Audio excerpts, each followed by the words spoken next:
December 24th brings a Spotlight Cash lineup of Bruce Banner, Ravonna Renslayer, and High Evolutionary. Is Bruce Banner the star of the week, or should you hold on to your resources? I'll give a quick recap on Doom 2099, break down each card, share Bruce Banner theory crafted decks, and decide if he's worth unlocking. Let's jump in and see if this holiday week is a gift. The Doom 2099 recap is he is a decent card, he is a strong card, but he is by no means a must get. If you are on the fence, I would say skip. His deck is very straightforward. You play a single card on turn 4. If you're lucky enough, you play him down on turn 3. And then for the rest of the game, you play a singular card. There isn't much deck variation in that. I will probably have a deck video on him. I will try to have a pretty different looking deck than you have seen elsewhere. But that said, I still think he is a pass if you are on the fence. If you do like simple decks to play and something that is competitive, then feel free to get him. But by no means is he a must unlock. So here we have the complete Spotlight Cash lineup. You, of course, have Bruce Banner. When you float an energy, he can Hulk out. You have Ravonna Renslayer, who provides discounts for certain cards. And you have High Evolutionary, which kind of creates a deck on his own. All of these cards are synergistic with each other in one way or another. And let's get started with Bruce Banner. Bruce Banner has what's called a triggered ability, so he is not ongoing and he is not on revealed. And when you end a turn with unspent energy, he has a 25% chance to turn into Hulk, the 12 power Hulk. Not the high Evo version. There's a lot of people calling him a 212. At a minimum, he is a 312. If you play him on a turn where you have 3 energy or you float literally 1 extra energy, then he turns it. You've actually spent 3 energy points for that 12 points of power. There's only a 25% chance for him to turn into Hulk on any given turn where you float energy. So you will have some games where Bruce Banner is just Bruce Banner, a 1 power card and not a 12 power card. So get comfortable with that feeling. This channel does not do math. What I've seen elsewhere is there is roughly a 70% chance if you play him on turn 2 and float energy for the rest of the game to turn 6, we'll ignore magic for now, there is a 70% chance roughly that he will turn into a Hulk. That means 3 out of 10 games he won't. Overall, he does mostly work with high Evo. That deck loves to float energy already, so he just naturally slots there. And he can ultimately go in other decks, and we will explore those right now. Here we have a Series 2 version of what the Bruce Banner deck looks like. I went with Zoo. The reason being is just spreading a bunch of power. If Bruce Banner turns into the Hulk, fantastic. That's a lot of power on his own. We have Khazar and Blue Marvel. There's no 6 drops in this deck because, again, we in all likelihood want to float energy on turn 6. But if Bruce Banner has turned into the Hulk by then, we can fill that out with some of our 1 drops. We have Shang-Chi just because he is a naturally strong card when you have a lesser powered deck. We have Armor to protect our 1-cost cards and Bruce Banner. And some Disruption and Mantis, because why not? I am Mantis, smiling. For the Pure Series 3 version, I decided to take a bounce approach. Bounce does not have high-powered cards, so Bruce Banner can turn into that. We can bounce, of course, our cards with Falcon and Beast. Beast discounts our cards, so now we have an additional avenue, additional path on floating energy. Iron Man helps just double the power in a certain lane, even if you need to play him on turn 5, but playing on him on turn 6 to continue floating energy is an option. We have Goose for some lane control. Good location to play Bruce Banner into. That way he can't be Shang-Chi'd if he turns into Hulk. Medusa for just power, 2/5 is fantastic. And some Disruption in Iceman. Bast to boost all of our cards except for Beast, and that is the Bounce Series 3 version. For this deck, I decided to lean into energy. So there is Ravonna Renslayer, who naturally discounts Bruce Banner, but also discounts a lot of other cards in this deck, almost all of them. You have Wiccan, which is the other energy in this deck, other energy provider. So Quicksilver, you will always have a 1-cost card. You have a ton of 2-cost cards in this deck. Havoc, Thena, Bruce, Ravonna, and Hawkeye Kate Bishop.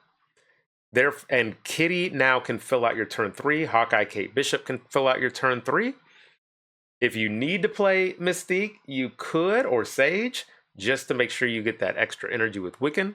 And now you're free to float energy for Bruce Banner until he turns into Hulk.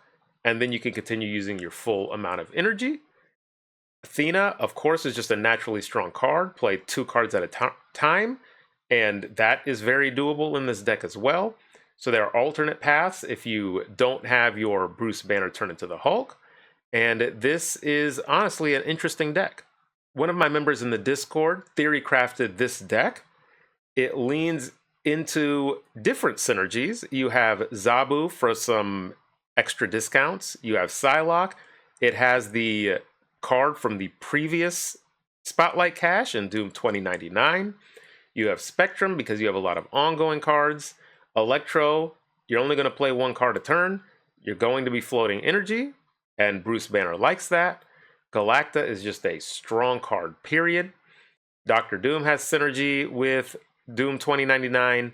Super Scroll is just a fantastic tech card right now. Sandman limits what your opponent can play. This deck is very interesting, so I'm deciding to share it. Now, you may have noticed I did not have a High Evo deck. That is not because I think the High Evo deck is going to be bad. I think it will be very good. It is what it is.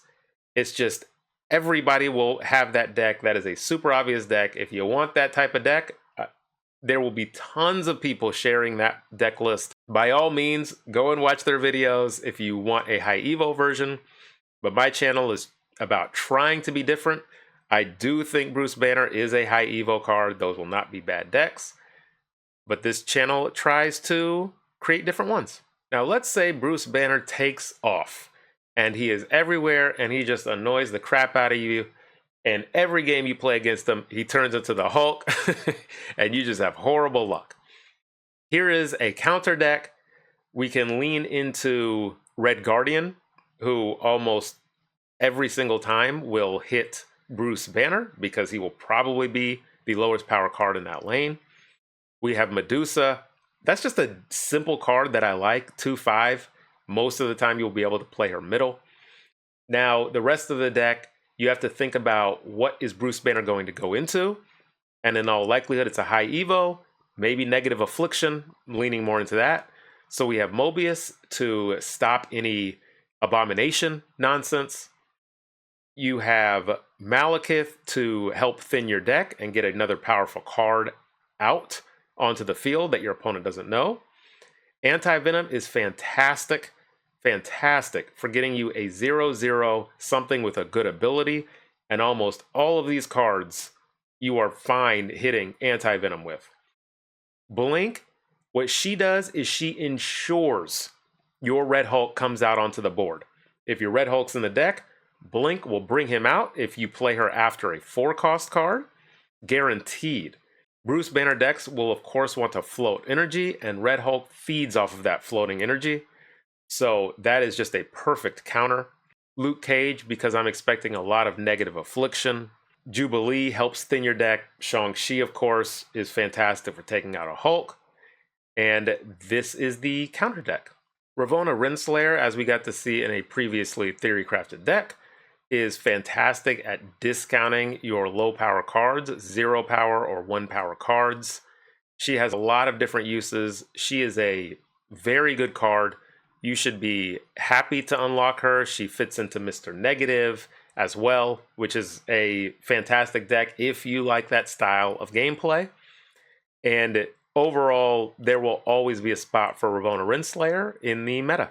So before there was Arishem, who created a brand new deck, a single card that created a new deck for you, there was High Evolutionary, which did the same thing. It took a one card and gave you a brand new deck by converting these existing powerless cards.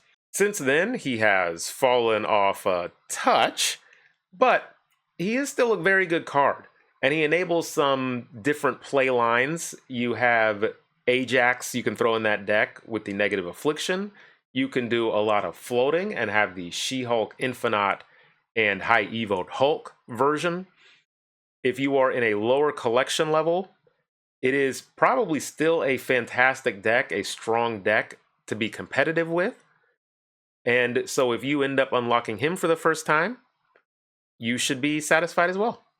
So is Nerd Dynamite gonna unlock Bruce Banner? Not a chance. I am not a big High Evo player myself. He's okay. I've made deck videos on him, at least one, maybe two. So it's a nice card to play with, but it's not something I play with a lot. So that's going to be Bruce Banner's main deck. Therefore, I will be passing on him. Thanks for watching this deep into the video. I am not done yet, but I will do my thank yous now anyway. And to the members of the channel, I appreciate all of you. So to dive into the recap, Bruce Banner, I think, is a good card. There will be some amount of frustration on both sides if you use him. There will be a lot of frustration when he doesn't Hulk out. And if you play against him, there will be a lot of frustration when he does Hulk out. So this might end up being kind of an unfun card, unfun feeling card. But overall, I still think he will be a decent card. Only pigeonholed into, in all likelihood, the High Evo deck. You have Ravonna Renslayer, which is much more flexible. She goes in a lot more decks. And therefore, I think she is ultimately a stronger card overall than Bruce Banner is.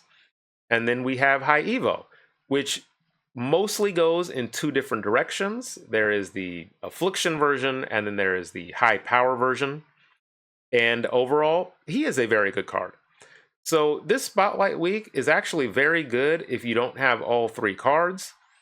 If you are missing Ravonna, she's Series 4. That's always highly advisable for Series 4 cards to go with tokens. But overall, this is a decent Spotlight Week. And if you get any of the cards, not a bad thing. Until next time. One of my members in the Discord,